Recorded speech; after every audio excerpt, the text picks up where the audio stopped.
Hi viewers, welcome to honey ideas. నేను మీ Lavanya.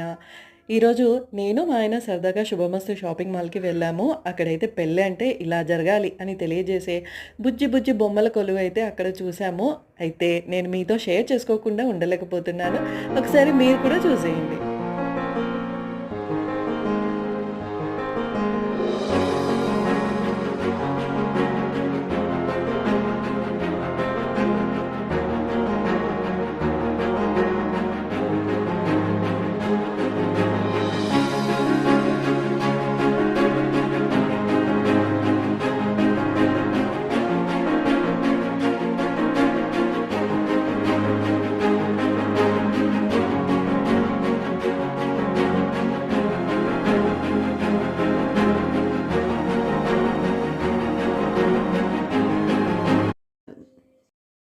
Please subscribe to my channel.